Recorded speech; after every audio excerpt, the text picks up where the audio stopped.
our other class in the series, the Get Smart series. Hope everybody's having a good afternoon. It certainly feels like spring these days. It's a lot better than the snowy, cold weather we had just a couple of weeks ago. In any event, today's class is about selling the property before it goes live in the MLS. And so that and I know, Liz, this has gotten mentioned a couple of times in the sales meetings, but I thought we'd go over it a little bit in more detail and give you the opportunity to ask some questions. And so that we're sort of singing from the same sheet of music here. This is a situation where you've got a listing, a brand new listing, it's getting ready. Maybe you've just signed the listing agreement, or it's going to get signed. And either you've got a buyer that you're working with that would be interested in the property and wants to write on it, or maybe a member of a team or someone else in the office that's aware of it. And given the circumstances, that buyer would like to try and get a contract in on that property before it's put in the MLS and then visible to the world. So that's the kind of situation I'm talking about. So as we're talking about, it going live in the MLS, the listing agreement being signed, I think it's useful to go over the MLS rules. And of course, this varies a little bit depending on which association you're in or which MLS. Williamsburg, it's got to go in the database within 3 business days. That's business days after all the necessary signatures have been obtained. That is, the listing agreement signed, everybody signed it, it's effective. It's got to go in and out to the world, or at least the MLS world, within 3 business days.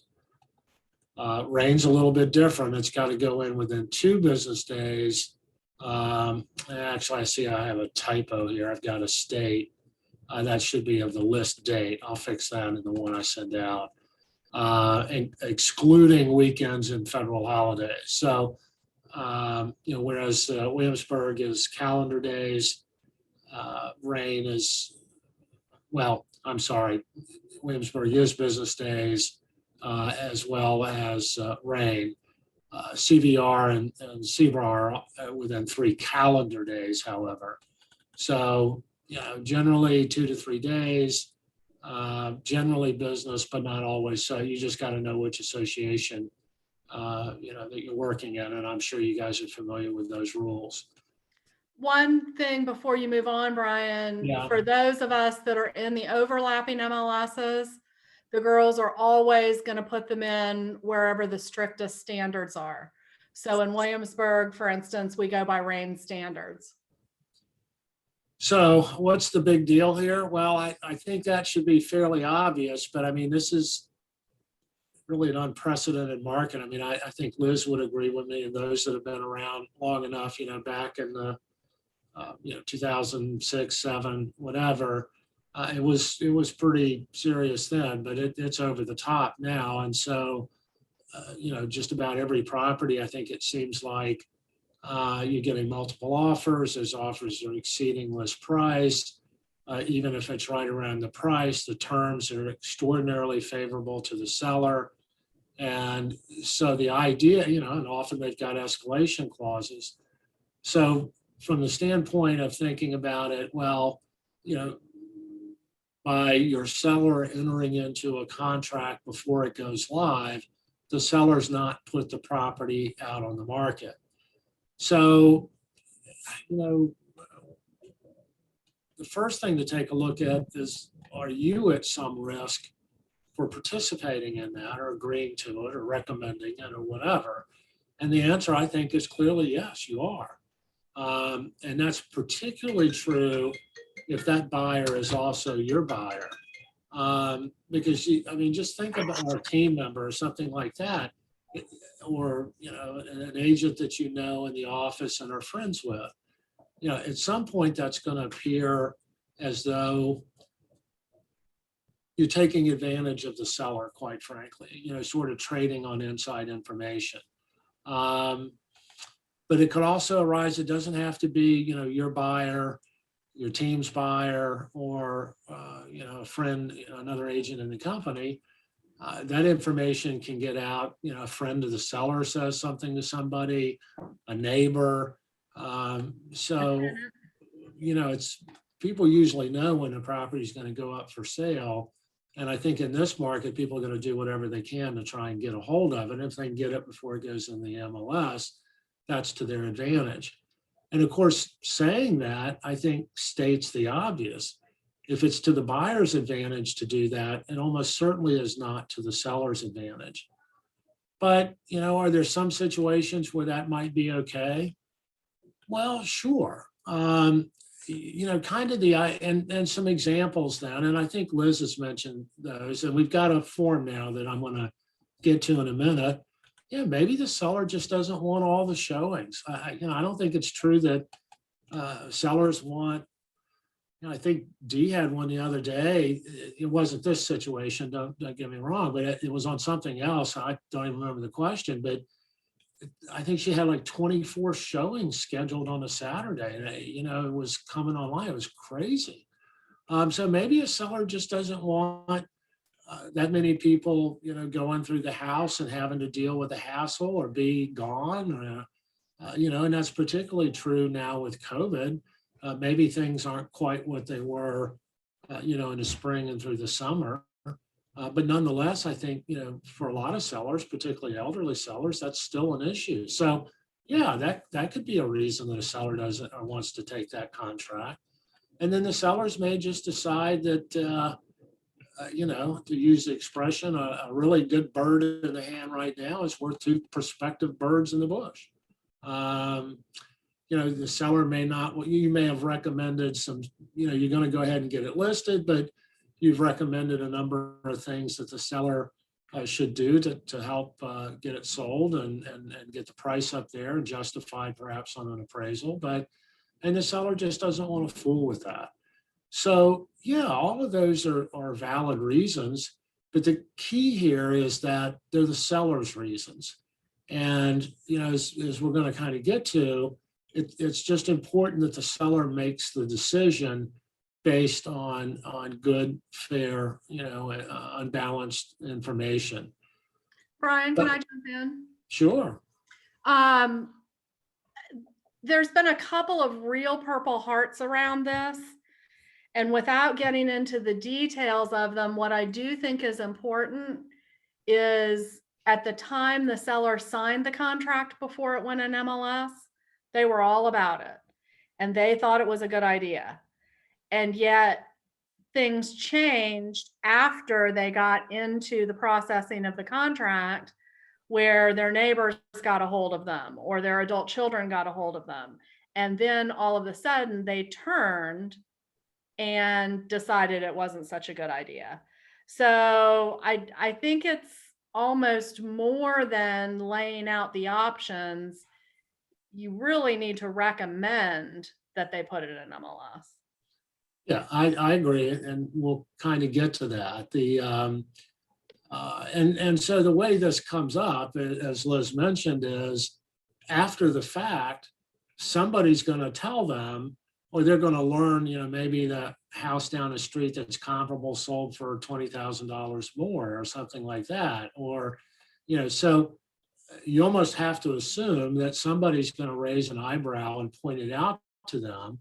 And then they're going to come back to you. And so, which is a pretty good segue to how do you protect yourself? So as of now, it's company policy and required that the disclosure that Liz has drafted be signed. And let me go ahead and go to that now. And again, I think this was disseminated in the sales meeting. So, Liz and I could have drafted you've seen a typical lawyer disclaimer and release and covenant not to sue. And, I could have made the thing 2 pages long, but that would have been nice, but that's not really the point. And that's not how we do business always, or very rarely actually do we do it that way. So Liz has drafted a pretty good form that's really informational, and it explain, if you'll, after we're done, if you want to take some time to read it, you'll see that it is really doing the job of explaining to the seller why this is almost certainly not a good idea. And so that makes sure that the seller understands the situation. And if the seller decides to move forward with that early contract, you're protected, the company's protected. And I suspect what happens, I mean, I don't, Liz may have gotten some feedback, but I suspect when a seller is presented with this, they're going to not want to take the early contract. But, we'll work through that. But this is the way, and this is now a requirement. You need to have this signed each and every time you're contemplating that. So that's, Brian, you've got a question in chat from Peggy. Should we have this signed if we're representing a seller in property management who is selling to their current tenant? Well, that's a great question, Peggy. And that's actually one of the examples where this might happen. Yes, I think you ought to have it signed. Now, this is assuming there's no option to purchase from the tenant. But if the seller is our client, I think you need to explain to the client the situation. And I would have them sign the form. Would you agree with that, Liz? Yeah. Well, what can go wrong if you don't do all this? Honestly, you can get sued and lose your license. I mean, you certainly can get sued. As Liz mentioned, this has come up a couple of times. We've not gotten sued, but we've certainly been threatened with it. And, through proactive efforts, we've resolved that. So, yeah, it's really a problem. I can't emphasize that enough. Lose your license? Well, they can certainly file a complaint, and so your license would be at risk. At the end of the day, if it looks like you were trading sort of on inside information, it was your own buyer, you didn't have the discussion, seller didn't really understand. And of course, you know what they're going to say if it goes to court or before the board. They're going to say, you didn't tell them about this, or explain how this was not a good idea. And then as between your word and their word, you're going to lose, frankly. So, lose your license? Yeah, under those circumstances, you could. The point being is that, yes, it's a very significant and serious thing. And so in my last paragraph, seriously, yeah, well, I think you could get sued and lose your license. And here's one way to think about it. So let's suppose you're in this situation and an agent in a different firm, one you didn't know at all, you don't know the buyer, you've got, no eggs in that basket whatsoever. And that agent from the other firm says, hey, why don't you let's go ahead and do a deal before you put it out on the MLS. I got to think that you're going to say no and recommend to the seller that the seller say no. Because absent one of those circumstances we've described, where the seller has all the information, knows that putting it live is likely to bring more money and better terms, it's just a mistake not to put it in the MLS under those circumstances, because that buyer that another firm's agent is bringing along, they're still interested in the property. You know that. They've signaled that to you. They're going to bid on it. Their price is only going to get better. Those terms are only going to get better. So if you couldn't recommend to your seller that your seller do it under those circumstances, I'm hard pressed to see how you could justify when it's your own buyer or a team member's buyer or another agent in the company that you like's buyer.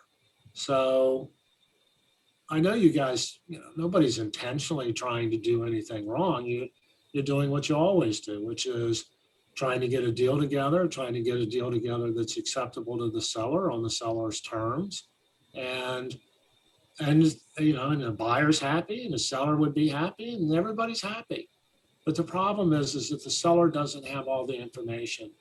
I don't many sellers probably understand the nature of the current market and what's liable to happen when it goes live, but many are not. And so I'm not sure that sellers would really make an intelligent decision about taking that contract before it goes live. But, Liz and Tanya and Donna and Sandra and I, we trust your judgment. But we do want to alert you, very seriously alert you to the risk, and want to make sure that you're using the form, you're being very careful about it. And if you have any doubts whatsoever, you reach out to one of us before you proceed. And this isn't, again, to reiterate, this isn't, a Brian made up being a lawyer kind of problem. We've had this happen twice in the company in about the past month and a half, and it's been a significant concern. So we don't want it to happen again. And I think, if we follow these simple steps and you look out after your client, then I think everything will be okay. So let me see, I think I've got a chat question here. You've got a question if the shoe is on the other foot and the agent is representing a buyer. Go for it. You're representing the buyer. Your job is to get that daggone house, to get it as cheaply as you can. And if you can sweet talk that listing agent into letting you get a contract in there, then good on you, right? I'm not missing anything with that, Liz. Nope, that's absolutely correct. Great. Thank you. Yeah, no, you go for that. Now, it always gets a little. But tell me that I don't have an agent on the other side of that. That's just what I was going to say. Thing. I don't know if the other agent is working. I'm sorry, the neighbor is working with an agent. I reached out to my friend who is interested, and she said, we haven't gotten that far. They're not in a rush to sell. They're living in like an ensuite at their parents' house, but they know they're going to. So I said, okay, just let me know when you get to that point. She said, well, as we head that way, we'll get in touch with you. So I don't know. Yeah, you are totally fine. Okay. Yeah, if you're a selling agent and you got the buyer, and good on you if you can get this done. Except, please, goodness sakes, if it's the listings with one of our agents. Yes, no, I'll make sure. It might be with one of our listing agents who's didn't attend the sales meeting and isn't listening to this either. So Thank you. Let's see. Angie's asking, how does the coming soon in Williamsburg impact this in terms of offers? I think the MLS rules say that it's within 2 days of going, or 3 days, whatever. All of them say something like being marketed to the public. Now, how you guys work exactly with your coming soons, Liz, you want to? Yeah, so coming soon, MLS prohibits you from showing that. So if it's in coming soon status, there's actually an MLS violation and a fine if it's shown. So you really shouldn't be doing that regardless of which side of the fence you're on. Yeah, and so I don't know the coming soon rules. I know, again, that pretty much all the MLS rules say that once it's out to the public, you got to get a listing turned in. But setting all of that aside, I don't think from what I'm talking about, I guess that's a little bit better than not really going live on the MLS, but not better enough, because again, that is live on the MLS.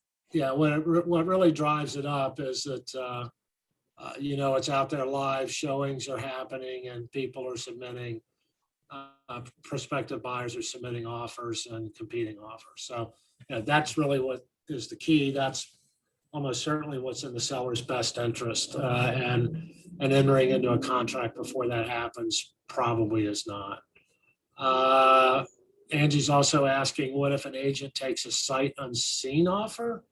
I need to go back and look at the rules, but I am pretty sure that it has to go live before it can pend. And this is actually a slightly different question, but it's equally concerning.